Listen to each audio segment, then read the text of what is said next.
जय हिंद मित्रांनो, एक्झाम जागर या एज्युकेशन यूट्यूब प्लॅटफॉर्मवर तुम्हा सर्वांचं पुन्हा एकदा स्वागत आहे. मित्रांनो, याआधीच्या सत्रामध्ये तुमच्यासाठीचा प्रश्न होता, 46व्या अंटार्क्टिक करार विचार विनिमय बैठकीचं आयोजन कोणत्या देशात करण्यात येणार आहे?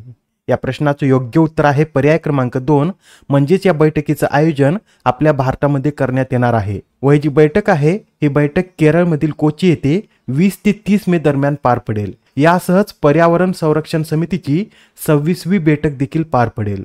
आता या अंटार्क्टिक कराराविषयीचे पॉइंट लक्षात ठेवा. अंटार्क्टिक करार हा 1959 मध्ये करण्यात आला होता व त्याची अंमलबजावणी 1961 पासून सुरू झालेली आहे.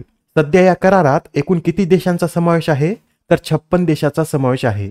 व या अंटार्क्टिक कराराचं सचिवालय हे अर्जेंटिना या देशामध्ये स्थित आहे. बरं, आपल्या भारताने या करारावर कधी स्वाक्षरी केली? तर 1983 मध्ये भारताने या करारावर स्वाक्षरी केलेली आहे व भारतातील पहिले अंटार्क्टिका संशोधन केंद्र दक्षिण गंगोत्री येथे 1983 मध्ये स्थापन करण्यात आले होते. त्यानंतर मैत्री 1989 व भारती हे 2012 मध्ये स्थापन करण्यात आलेला आहे. आणि मित्रांनो, 2022 मध्ये भारताने अंटार्क्टिक कायदा देखील लागू केलेला आहे. आजच्या सत्राचा पहिला प्रश्न पहा. उत्तेजक द्रव्य विरहित स्वच्छ खेळांबद्दल जागरूकता निर्माण करण्यासाठी नाडा इंडियाद्वारे कोणती मोहीम राबविण्यात आली? तर आता नाडा इंडियाने उत्तेजक द्रव्य विरहित स्वच्छ खेळाबद्दल जागरूकता निर्माण करण्यासाठी प्ले ट्रू ही मोहीम राबविलेली आहे. ही जी मोहीम आहे ही 15 एप्रिल रोजी सुरू झाली होती व 30 एप्रिल रोजी ही मोहीम संपलेली आहे. या मोहिमेअंतर्गतच नाडाने वाडाचा प्ले ट्रू हा दिवस देखील साजरा केलेला आहे. बरं मित्रांनो, भारताला अशी मोहीम राबवण्याची आवश्यकता का पडली? तर 2022 मध्ये वाडाने एक अहवाल जाहीर केला होता. त्यामध्ये जगात डोपिंगची सर्वाधिक प्रकरणे ही आपल्या भारतातच आढळलेली आहेत. त्यासाठी नाडाने खेळाडूंमध्ये जागरूकता निर्माण करण्यासाठी ही मोहीम राबविलेली आहे. आता इथे नाडाचा फुल फॉर्म सुद्धा नोट करून घ्या. नाडा म्हणजे नॅशनल अँटी डोपिंग एजन्सी व याची निर्मिती 24 नोव्हेंबर 2005 मध्ये करण्यात आलेली आहे. आणि जे वाडा आहे याचा फुल फॉर्म आहे वर्ल्ड अँटी डोपिंग एजन्सी व याची निर्मिती 1999 मध्ये करण्यात आली असून याचं मुख्यालय कॅनडामधील मॉन्ट्रियल या शहरात स्थित आहे. नेक्स्ट क्वेश्चन पहा. ब्रिटनच्या विटले फंड फॉर नेचरद्वारे देण्यात येणाऱ्या विटले गोल्ड अवॉर्डने कोणाला सन्मानित करण्यात आले? तर आता ब्रिटनच्या विटले फंड फॉर नेचरद्वारे देण्यात येणाऱ्या विटले गोल्ड अवॉर्डने डॉक्टर पूर्णिमा बर्मन यांना सन्मानित करण्यात आलेला आहे. मित्रांनो, हा जो विटले अवॉर्ड आहे हा ग्रीन ऑस्कर म्हणून देखील ओळखला जातो. आता डॉक्टर पूर्णिमा बर्मन यांच्याविषयी हे सुद्धा नोट करून घ्या. डॉक्टर पूर्णिमा देवी बर्मन या आसामच्या रहिवासी असून त्या एक वन्यजीव जीवशास्त्रज्ञ आहेत. आणि त्यांना आता हा पुरस्कार कशासाठी देण्यात आला? तर हार्गिला पक्ष्याच्या अधिवासाच्या संवर्धनासाठी केलेल्या प्रयत्नांसाठी डॉक्टर पूर्णिमा बर्मन यांना हा पुरस्कार देण्यात आलेला आहे. हा जो हार्गिला पक्षी आहे यालाच इंग्लिशमध्ये ग्रेटर ॲडज्युटंट स्टार्क असं देखील म्हणतात. बरं, या पुरस्कारामध्ये डॉक्टर पूर्णिमा बर्मन यांना एकूण किती रोख रक्कम देण्यात आली? तर 1 लाख ब्रिटिश पाऊंड इतकी रोख रक्कम त्यांना देण्यात आलेली आहे व हा पुरस्कार त्यांना ब्रिटनच्या राजाच्या बहिणीच्या हस्ते प्रदान करण्यात आला. याआधी 2017 मध्ये सुद्धा पूर्णिमा बर्मन यांना विटले पुरस्काराने सन्मानित करण्यात आलं होतं. मित्रांनो, विटले पुरस्कार मिळवणारे जे इतर देशांचे विजेते आहेत त्यांची नावे सुद्धा आपण पाहून घेऊया. तर पहा, यंदाचा विटले पुरस्कार हा गयानाचा लेरॉय इग्नासिओ नाओमिलोंगा जे पापुआ न्यू गिनीचे आहेत, भूतानच्या कुएजांग दोर्जी, कॅमेरून देशाच्या अरिस्टाइड कमला, नेपाळच्या राजू आचार्य तर ब्राझीलच्या फर्नांडा अब्रा यांना प्रदान करण्यात आलेला आहे. प्रश्न क्रमांक 3.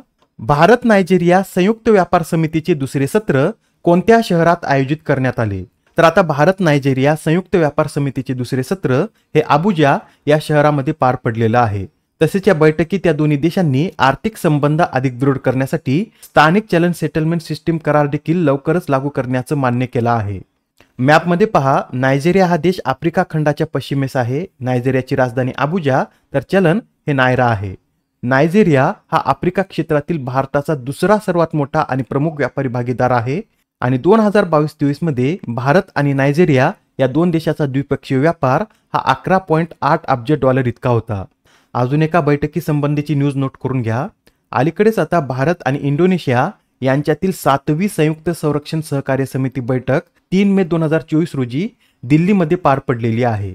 या बैठकीचे अध्यक्षस्थान हे संरक्षण सचिव गिरिधर आर्माने आणि इंडोनेशियाचे संरक्षण सचिव जनरल एअर मार्शल डॉनी एर्मावान टोफेंटो यांनी भूषवला आहे. आता हा प्रश्न पहा, यात काय विचारला आहे? तर अलीकडेच सिंगापूर आणि हाँगकाँगमध्ये एव्हरेस्ट आणि MDH या भारतीय मसाल्यांवर बंदी घालण्यात आली तर त्यात कोणता विषारी घटक आढळला आहे? या प्रश्नाचं योग्य उत्तर आहे पर्याय क्रमांक 4 म्हणजेच इथिलीन ऑक्साईड. हा घटक या मसाल्यामध्ये आढळल्यामुळे सिंगापूर आणि हाँगकाँगने या भारतीय मसाल्यांवर बंदी घातलेली आहे. या इथिलीन ऑक्साईड विषयी सांगायचं झालं तर हा एक गोड गंध असलेला ज्वलनशील रंगहीन वायू आहे. बरं, याचा उपयोग कुठे केला जातो? तर औषधी व्यवसायातील यंत्रे, उपकरणे, औषध करण्यासाठी वापरल्या जाणाऱ्या खोल्या निर्जंतुक करण्यासाठी या घटकाचा उपयोग केला जातो. पण हा वायू स्फोटक असल्याने 90% कार्बन डायऑक्साईड आणि 10% एथिलीन ऑक्साईड अशा मिश्रणात तो वापरला जातो. बरं, या MDH कंपनीची स्थापना कधी करण्यात आली होती? तर 1919 मध्ये या MDH कंपनीची स्थापना झाली आहे. तर एव्हरेस्ट या कंपनीची स्थापना ही 1967 मध्ये करण्यात आली होती. प्रश्न क्रमांक 5. अलीकडेच NPCIने UPI सारखी पेमेंट सिस्टीम विकसित करून देण्यासाठी कोणत्या देशासोबत करार केला आहे? तर नुकतेच आता NPCIने UPI सारखी पेमेंट सिस्टीम विकसित करून देण्यासाठी नामिबिया या देशासोबत करार केलेला आहे. नामिबियाची जी बँक ऑफ नामिबिया आहे, या बँकेसोबत NPCI इंटरनॅशनल पेमेंट लिमिटेडने हा करार केलेला आहे. बरं, बँक ऑफ नामिबियाचे गव्हर्नर कोण आहेत? तर जोहान्स गॉक्सब हे बँक ऑफ नामिबियाचे गव्हर्नर आहेत. आता इथे UPIचा उल्लेख आला आहे, तर UPI विषयी हे लक्षात ठेवा. UPIचं फुल फॉर्म काय आहे?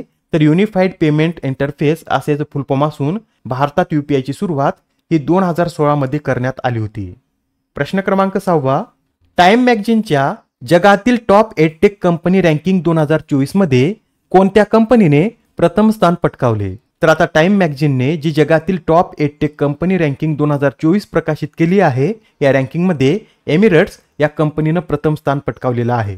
बरं, ही जी 8 टेक कंपनी आहे ही कोणत्या देशाची कंपनी आहे? तर ही आपल्या भारताचीच कंपनी असून याची स्थापना 2015 मध्ये अश्विन डमेरा आणि चैतन्य कालीपटनापू यांनी केली आहे. मित्रांनो, या रँकिंगमध्ये भारतातील इतर 14 एडटेक कंपन्यांनी स्थान मिळवलेलं आहे. यात 26व्या स्थानावर मुलांसाठी AI शक्तीवर चालणारे रोबोट विकसित करणारी मिको ही कंपनी आहे. तसेच यात अनअकॅडमीने 54वे तर युनिव्हरायटीने 82वे स्थान पटकावलेलं आहे. आता हा प्रश्न पहा मित्रांनो, अलीकडेच आता T20 विश्वचषकाचा अँथम लॉन्च करण्यात आला आहे. तर आता याच अँथमचं आपल्याला नाव सांगायचं आहे. या प्रश्नाचं योग्य उत्तर आहे पर्याय क्रमांक 2 म्हणजेच आउट ऑफ दिस वर्ल्ड असे या अँथमचं नाव आहे. आणि जे अँथम आहे याची निर्मिती ग्रॅमी पुरस्कार विजेते कलाकार शॉन पॉल आणि सोका सुपरस्टार केस यांनी केली आहे. बरं मित्रांनो, यंदाच्या T20 विश्वचषकाचं आयोजन हे कोणत्या देशात करण्यात येत आहे हे कमेंटमध्ये नक्की सांगा. याविषयी 4 ते 5 वेळा आपण याआधी माहिती पाहिलेली आहे. प्रश्न क्रमांक 8. इंडिया टुडे ग्रुपच्या AI अँकरने नुकताच ग्लोबल मीडिया अवॉर्ड्स पटकावला. तर आता त्या AI अँकरचं नाव काय आहे?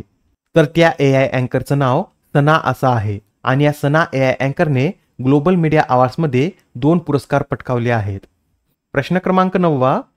KISS म्हणजेच किस मानवतावादी पुरस्कार 2021 ने कोणाला सन्मानित करण्यात आले? तर आता या किस मानवतावादी पुरस्काराने रतन टाटा यांना सन्मानित करण्यात आलेला आहे. व हा जो पुरस्कार आहे या पुरस्काराची स्थापना डॉक्टर अच्युत सामंता यांनी केली असून सामाजिक कार्यात महत्त्वपूर्ण योगदान देणाऱ्या व्यक्तीला या पुरस्काराने सन्मानित करण्यात येतं. याआधी इतर जे महत्त्वाचे पुरस्कार जाहीर झाले आहेत ते सुद्धा आपण एकदा रिवाइज करून घेऊया. तर पहा, Laureus world sportsman of the year पुरस्काराने नोवाक जोकोविच यांना सन्मानित करण्यात आलं. अमेरिकन फिल्म इन्स्टिट्यूटचा 49वा lifetime achievement award Nicole Kidman. Wisden leading cricketers in the world Pat Cummins. जागतिक साहित्य पुरस्कार ममताजी सागर. ACM ट्युरिंग पुरस्कार 2023 AV विक्टरसन. तर MS स्वामीनाथन पुरस्काराने प्रोफेसर BR कंबोज यांना सन्मानित करण्यात आलेला आहे. आजच्या सत्रामधील शेवटचा प्रश्न पहा, दरवर्षी जागतिक अग्निशामक दिन कधी साजरा केला जातो? तर हा जो जागतिक अग्निशामक दिन आहे हा दरवर्षी 4 मे रोजी साजरा केला जातो. आणि मित्रांनो, या अग्निशामक दिनाच्या प्रतीक चिन्हात लाल आणि निळ्या रंगाच्या रिबीनचा उपयोग केला जातो. लाल रंग हा अग्नीला तर निळा रंग हा पाण्याला दर्शवतो. आजच्या सत्रामधील तुमच्यासाठीचा प्रश्न पहा, अलीकडेच वित्त मंत्रालयाने कोणत्या क्षेत्राला AEO दर्जा दिला आहे? आता या प्रश्नाचं उत्तर कमेंटमध्ये देण्याचा प्रयत्न करा. उत्तर चुकलं तरी काय हरकत नाही, कारण ज्यावेळेस तुम्हाला या प्रश्नाचं योग्य उत्तर माहित होतं त्यावेळेस हा प्रश्न तुमच्या दीर्घकाळापर्यंत लक्षात राहतो. तर आता पुढच्या सत्रामध्ये पुन्हा भेटूया. धन्यवाद.